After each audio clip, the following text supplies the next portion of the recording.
So the next thing we need to look at is basically taking these tables of values and using them for real world situations. We're going to keep it pretty simple. We're only going to look at one thing at a time, but ideally the reason for doing this would be that you could actually compare two different options and make an intelligent decision about which one is the better option given your circumstances. So we're just going to go through a couple of the questions out of the textbook. I do want you guys to write these down, so feel free to pause the video, feel free to come back and do them again and look at the video as a bit of a hint. I will potentially leave out one or two of the answers and we'll talk about it, but I won't write it down so you can't see it.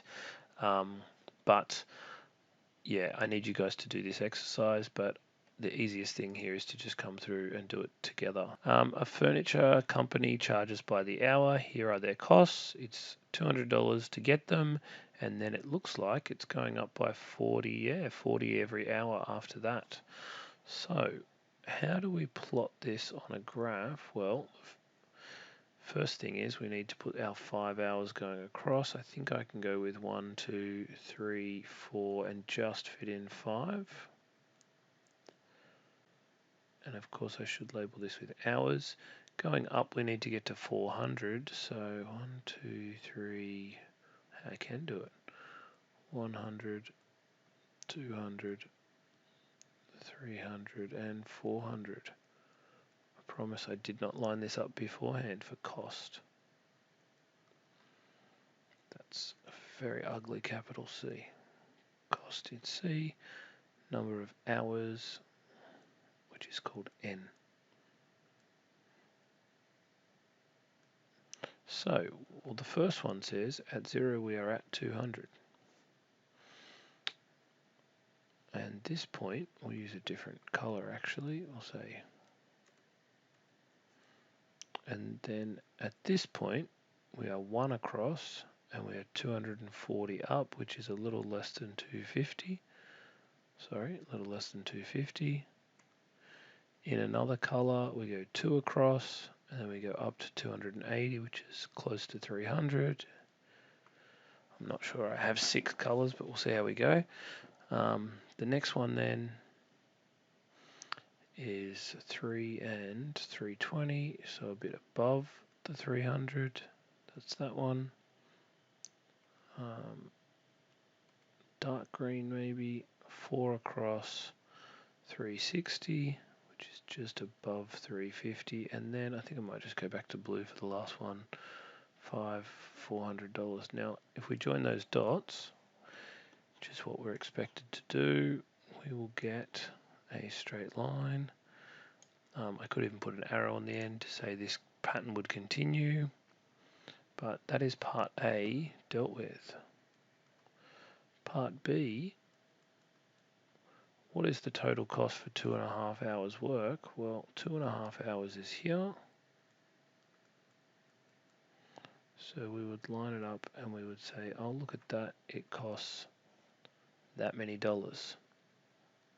For part 2, it says how many hours can we keep the removalist if we pay 380? Well, there's 350. 380 is a bit vague, but it's somewhere in here. It may not be exact, but we're going to guess it's on that line, or they wouldn't have asked it for us. So I would say it's something and a half hours. Alright, so I won't do everything for you, but if you guys can draw a graph that looks very similar to this, have a go at actually answering those two questions, which you can kind of see from the arrows, then that's what we're doing today. I want us to do questions 8 to 11, so I will scroll down. Question 9, olive oil is sold in bulk at $8 per litre, so it just goes up by $8 every time. Plot a graph. Well, I've got a tool for this. You guys should use a ruler. Make sure it's in your grid book. And we can draw that. Oh, that didn't quite snap to the grid the way it was supposed to.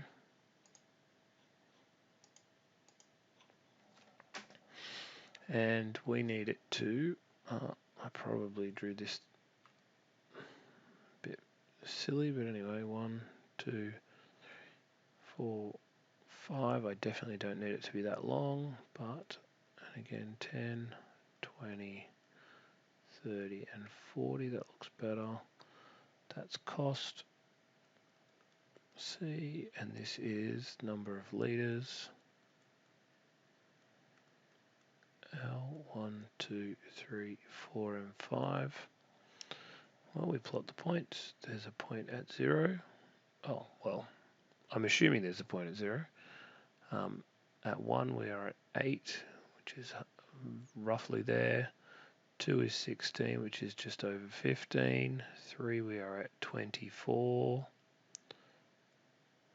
4, we are at 32. And 5, we are exactly on 40. Well, given there's only 2 that are exact, they're the 2 that I would use when I'm lining up a ruler or when I'm using this tool, because the other dots might not be exactly where they're supposed to be, but they should be close. And sorry if I'm going fast, but I know YouTube videos are not very interesting to watch for too long. So part B then, again that was part A. B, part 1, what is the cost of 3.5 litres of oil? So we go up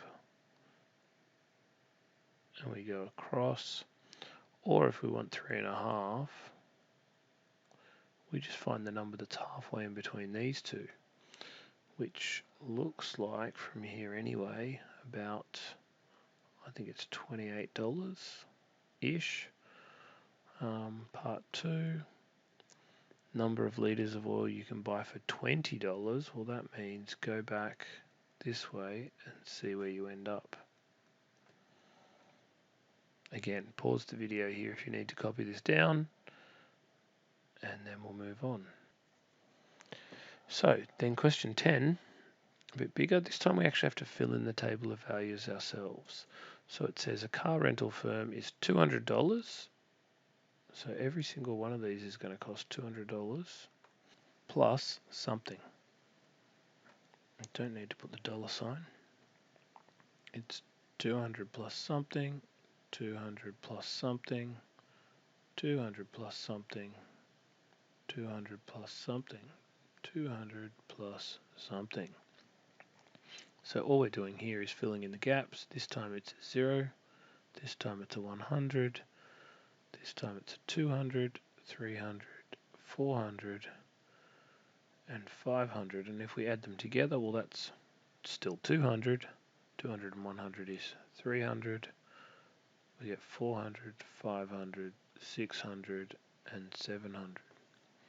And at this point, what we would do then is draw a graph just like the last two and look on the graph.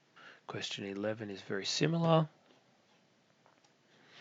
It asks you to fill in the table, plot the graph, and do the rest.